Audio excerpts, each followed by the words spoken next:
Ang top 10 pinakamalakas na karakter sa Black Clover. Sa videong ito ay ating pag-uusapan kung sino ang pasok sa top 10 pinakamalakas na karakter sa mundo ng Black Clover. At medyo mahirap ang topic na ito mga lods dahil sobrang ang dami talagang malakas na karakter sa Black Clover. Kaya pinagbabasihan ko na lang yung ranking nila base sa level ng kanilang magic, lakas ng loob at posibleng mas lalo pa silang lalakas in the future.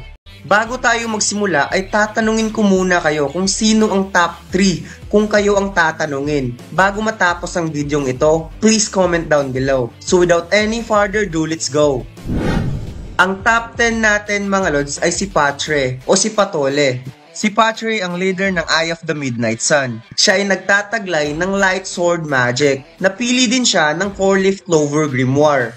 Masasabi kong si Patre ay nasa level ng isang Wizard King since nasasabayan niya si Julius Novachrono. At kahit parang hinostage niya ang lahat ng tao sa Clover Kingdom upang talunin lamang si Julius, hindi may tatangging napakalakas din talaga ng kanyang Light Sword Magic dahil kaya niyang patayin ang lahat ng tao sa Clover Kingdom in just a single magic spell. At mayroon din siyang isang magic spell na kayang tumapos ng buhay in just one hit kahit gaano pa kalakas ng kanyang kalaban. Ito nga ay ang Light Shaft of Divine Punishment na ginamit niya upang tapusin ang buhay ni Asta at Captain Yami in just a single blow.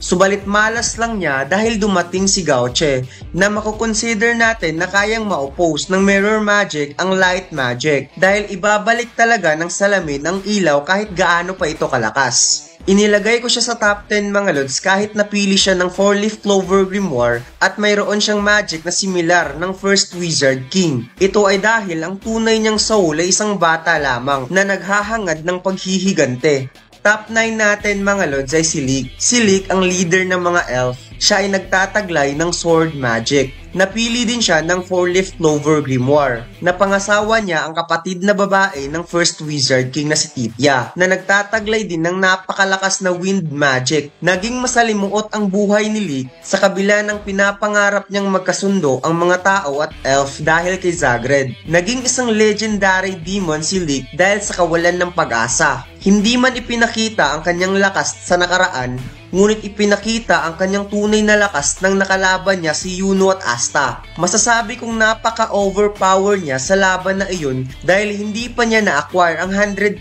ng kanyang kapangyarihan, ngunit hindi man lang siya nahirapang talunin sina Asta at Yuno. Ang top 8 natin mga lods ay si Lumiere Sylvamillion. Siya ay nagtataglay ng pambihirang light magic, ang pinakamalakas at pinaka-rare na magic sa Clover Kingdom. Napili din siya ng 4-Leaf Clover Grimoire. Si Lumiere Sylvamillion ay ang First Wizard King ng Clover Kingdom. Siya ang kauna-unahang mage na tumalo ng isang legendary demon. Sa kabila ng pagiging Wizard King, si Lumiere Sylvamillion ay mahilig siyang gumawa ng mga magic stone at mga magic item upang mapapakinabangan sa hinaharap. Subalit minsan ay napapakinabangan ito sa kasamaan. Katulad ng ginawa ni Patre na nilikom niya ang lahat ng mga magic stone upang buhayin muli ang lahat ng mga elf. Nilagay ko si Lumiere sa top 8 kahit siya ay tinitingala ng lahat ng mga magic knights dahil hindi na siya lalakas pa at parte siya ng nakaraan. At isa pa, ang top 10, top 9 at top 8 natin, sila yung malakas na hindi nalalakas pa sa future dahil si Patre ay hindi na makakagamit ng grimoire at si Leek at Lumiere naman ay matagal nang patay. At heto na nga mga lods, ang top 7 natin, ang pinakamaangas sa lahat, walang iba kundi si Mereoleona Vermilion. Siya lang naman ay isang simpleng maharlikang babae na sa sobrang simple niya ay ginawa niyang paliguan ang lava ng bulkan. At sa sobrang simple niya, kahit si Captain Yami ay natatakot na sa kanya. Si Mereoleona ay nagtataglay ng napakalakas na fire magic. At hindi maitatangging yung level ni Mereoleona ay pang Wizard King level. Dahil nagawa niyang talunin ng ika-11th Wizard King na si Francia Fanibani na kung tutuusin ay napaka-overpower ng Wizard King na iyon. Dahil kaya niyang i-conquer ang buong bansa sa pamamagitan ng kanyang legend magic. Isa sa nagpapalakas kay Mereoleona mga lods ay ang kanyang Hellfire Incarnate. Napakatindi ng magic spell na ito dahil the more ginagamit niya ito ng matagal, the more mas lalong iinit ang kanyang apoy. Na kahit si Lucifero ay naramdaman ang unti-unting paglakas ng kanyang kapangyarihan. Kahit ang Legendary Demon ay hindi kinaya ang Hellfire Incarnate to the point na naging abo ang ulo ng Legendary Demon noong tinamaan ito ng suntok ni Mereoleona. Kaso nga lang, kapag patagal ng patagal na ginagamit niya ang magic spell na ito, ay nagkakaroon ng reaksyon ng kanyang katawan na para bang lalamunin ng apoy hanggang sa puntong hindi na niya makokontrol ang shape ng kanyang katawan dahil nagiging apoy na nga ito. Alam nyo bang sobrang angas ng bagong t-shirt natin? Asta True Magic Never Give Up. Sobrang napaka-motivated ng t-shirt na ito, lalo na't ito ang tunay na magic ng ating bida, ang hindi pagsuko. Dagdagan mo pa ng ating Black Bull t-shirt na sobrang angas dahil para ka talagang member ng Black Bull Squad kapag suot-suot mo ang t-shirt na ito. At pati na rin ang walang kupas na Asta Katana design. Sobrang dami nang nag-order nito at marami pang iba na magugustuhan mo talaga. Available ang lahat ng ito sa ating Shopee Store at TikTok Shop. Ang link ay nasa comment section. Top 6 natin mga lods, walang iba kundi si Captain Yami Sukihiro. Siya lang naman ang captain ng pinakamaangas na Magic Knight squad ng Clover Kingdom. Walang iba kundi ang Black Bulls. Si Captain Yami ay nagtataglay ng magic na tinatawag na Dark Magic. Dahil sa magic na ito, kaya siya kinakatakutan ng lahat ng tao sa Clover Kingdom. Dahil sa napakakilabot at isa lang siyang dayo galing sa ibang kontinente. Dahil sa Dark Magic ay nakakagawa ng kakaibang kakayahan si Captain Yami na hindi nagagawa ng ibang captains. Katulad lang ng Dark Magic Black Hole na kaya niyang mag-absorb ng magic sa pamamagitan ng paggawa ng maliit na black hole. At dito nga napadilat ang mata ni Captain Vengeance nang una niya itong nakita. Napaka-OP ng magic spell na ito mga lods dahil mayroon nitong what if. What if ma-enhance ni Captain Yami ang magic na yan at mapalaki niya ito ng sobrang laki, gagawin niya itong shield upang lahat ng pag-atake ay mapupunta lamang doon sa black hole. Sa case ni Captain Yami ay napakaliit ng kanyang black hole. At ang Dark Magic, Dark Clock, Dimension Slash, Equinox. Ito na yata ang parang ultimate magic ni Captain Yami dahil kaya niyang hatiin ang kahit na ano sa pamamagitan ng pag-slash ng space at posibleng mas lalo pa itong mai-enhance ni Captain Yami dahil palagi niyang sinasabi na lalampasan niya ang kanyang limitasyon. At bago tayo mag-proceed sa top 5, marunong na palang gumamit si Captain Yami ng Mana Zone bago siya tinuruan ni Mereoleona. Nagpapaturo si Captain Yami ng Mana Zone kay Mereoleona upang mas lalong ma-enhance ang paggamit niya ng Mana Zone. Dahil alam niyang si Mereoleona lang ang pinakamagaling gumamit ng Mana Zone sa lahat ng mga Magic Knights. Ginamit ni Captain Yami ang Mana Zone Dark Magic sa loob ng Dream Magic ni Captain Dorothy noong nag-unleash ito ng Dark Clock, Dimension Slash, Equinox. Ang top 5 natin mga lods, walang iba kundi si Julius Novacrono. Maraming nagsasabing siya daw si Astaroth dahil may tinataglay siyang time magic. Si Julius ay ang pangalawang soul ni Lucius Socrates. Kung ano ang meron kay Julius ay mayroon din si Lucius. Kaso nga lang ay parang huli na nang nalaman niyang mayroon siyang pangalawang soul na mas malakas kaysa sa kanya. Sinabi ni Lucius na patay na daw itong si Julius. Ngunit malay natin buhay pa pala si Julius at natutulog lang ito sa loob ng katawan ni Lucius. At pagkatapos ng final arc ay muling babalik ang soul ni Julius Novacrono. Dahil sa time magic ay masasabi nating napaka-overpower ng Wizard King dahil napakahirap i-counter sa kaso na hindi kayang talunin sa kahit anong magic attributes. Dahil sa mga kakaibang nagawa ni Julius sa Wizard King, ito nga yung nagawa niyang iligtas ang lahat ng tao sa Clover Kingdom sa pamamagitan ng time magic at ang pagkabuhay niyang muli dahil sa time magic na inimbak niya sa kanyang noo.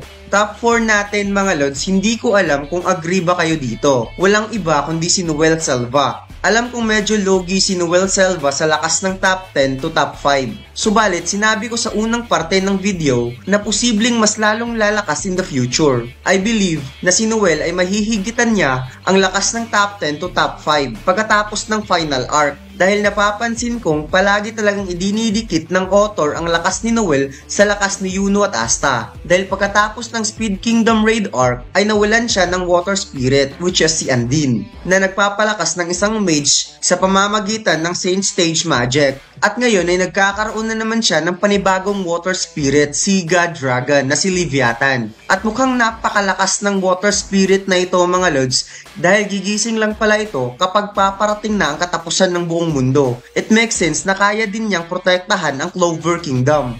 Isa pang napapansin ko dito sa bagong dragon form ni Noel ay parang nilalapit ng author ang dragon form ni Noel sa Devil Union ni Asta. No wonder kung si Noel ang may pinakamaangas na form kapag mabigyan siya ng anti-magic power ni Asta, since parang nagkakaroon ng love team sa pagitan ni Asta at Noel. Top 3 natin mga lods, walang iba kundi si Yuno Grinberial. Siya ay nagtataglay ng dalawang magic, Wind Magic at Star Magic. Ang Wind Magic ay galing sa soul ng anak ni Leek na pumasok sa katawan ni Yuno. Since si Leek ay napili ng 4-leaf clover grimoire, ang kanyang anak ay napili rin ng 4-leaf clover grimoire. Kaya sa simula ng episode, si Yuno ay na-acquire ang 4-leaf clover grimoire Wind Magic. Ang Star Magic ay naipamana sa mga magulang ni Yuno na mga maharlika sa Speed Kingdom. Ang kanyang ina ay nagtataglay ng Moon Magic. Ang kanyang ama naman ay nagtataglay ng Sun Magic. Kaya si Yuno ay napapamanahan ng Star Magic. Masasabi nating si Yuno ay nasa level ng pagiging Wizard King dahil kaya niyang protektahan ng isang bansa at kaya din niyang mag-unleash ng napaka-massive na magic spell na kayang mag-provide ng strength sa lahat ng mga Magic Knight at magpapahina sa mga kalaban. At isa pang advantage ni Yuno ay ang pagkakaroon niya ng napaka-overwhelming na mana katulad ng mga elf since nasa kanya ang magic ng anak ni Leek. By the way mga lods, bago tayo mag-proceed sa top 2, kung mayroon kayong naisip na karakter na sa tingin ninyo ay deserve sa list ng ating top 10 strongest character, please comment down below. Baka dahil may nakaligtaan ako. Top 2 natin mga lods, walang iba kundi si Lucius Socrates. At ngayon, alam nyo na kung sino ang top 1. Si Lucius ay nagtataglay ng dalawang di mahahawakan na magic, ang Soul Magic at ang Time Magic. Ang Time Magic ay galing sa isang Supreme Devil na si Astaroth. As of now, hindi natin alam kung ano talaga ang nangyayari kay Astaroth. Bakit hindi siya ipinapakita ng author at wala ding naibabanggit si Lucius kung nasaan ngayon si Astaroth? Bakit hindi sila nagkakaroon ng Devil Union? Kung gusto mong malaman ng Fury patungkol kay Astaroth, ay ilalagay ko na lang yung link sa description. Pangalawang magic ni Lucius ay ang original niyang magic, which is ang Soul Magic. Kayang kontrolin ni Lucius ang soul ng isang tao sa pamamagitan lang ng paglapat ng kanyang hintuturo sa noo ng target. At katulad ni Yuno ay sabay din niyang nagagamit ang Time Magic at Soul Magic sa pakikipaglaban. Ang napansin ko lang, kapag naka-Paladins mode si Lucius ay nakatago ang kanyang Time Magic Grimoire. At kapag hindi naman, ang Time Magic Grimoire ang kanyang ginagamit. Ibig sabihin, hindi siya nakakapag-unleash ng Time Magic spell kapag naka-Paladins mode. Ang nagagamit niya lang ay ang simpleng Time Magic na walang spell. Top 1 natin mga lods ay alam nyo na, walang iba kundi si Asta. Si Asta lang ang nag-iisang Magic Knight na walang magic. At siya ata ang kauna-unahang nakapag-break ng rule sa pagiging Magic Knight. Dahil ang requirements upang maging Magic Knight ay dapat mayroong magic. Walang sense ang pagiging Magic Knight kung wala kang magic. Subalit, nalampasan nga lahat ng ito ni Asta. Sa tulong ng kanyang mga naglalakihang muscles at positibong pag-iisip, lahat ay nalalampasan niya. Walang imposibleng pangarap na hindi naaabot, kaya maraming nagkakagustong manood sa anime na ito. At ang nagbibigay talaga ng malaking tulong sa kanya ay ang kanyang partner na si Libby, na hanggang ngayon ay malaking katanungan kung bakit magkamukha si Asta at Libby. Si Asta ay nagpo-possess ng isang demonyo na nagtataglay ng anti-magic power na si Libby. Ito ang dahilan kung bakit si Asta ang top 1 dahil lahat ng magic na umiiral sa buong mundo ay kaya niyang ma-cancel out sa pamamagitan ng kanyang anti-magic power. Sa latest chapter, ay nagulantang nga ang lahat ng nagawang ma-share ni Asta ang kanyang anti-magic power sa buong team ng Black Bulls. Maaaring sa mga sumusunod na chapter ay kayang mai-one hit ng Black Bulls ang lahat ng mga paladin ni Lucius kasama ang kanyang mga clone na kasing lakas ng original na Lucius Socrates. Dahil isa pang factor kung bakit inilagay natin si Asta sa top 1, ito ay dahil sobrang natatakot si Lucius na bumalik si Asta. Ito ay marahil nakita niya ang mga posibleng mangyari kapag makabalik si Asta. Lalo na't galing ito sa lugar ng Land of the Sun, kung saan nandoon si Ryudo Ryuya na kayang makita ang hinaharap na mas accurate compare sa kanya. At kaya ding makita ang mga nangyayaring kaganapan sa malayong lugar. sinabi ni Rio, still anon pa rin ang kakayahan ng anti-magic ni Asta. Since bigla lang itong nag-manifest kay Libby noong isinumpa niya ng ilang taon si Lucifero sa loob ng grimoire. Kaya expect ko talaga na mayroon pang natutunan si Asta ng iba pang anti-magic spell na itinuro ni Rio. O baka sa kasagsagan ng laban ni Lucius at Asta ay dito pa niya matututunan ang iba pang kakayahan ng anti-magic power. So si Captain Yami at Noel ang hindi pa nabigyan ng anti-magic power ni Asta. Kaya aabangan natin yan mga lods kung gaano kaangas ang outfit ni Captain Yami at Noel kapag naka-anti-magic form.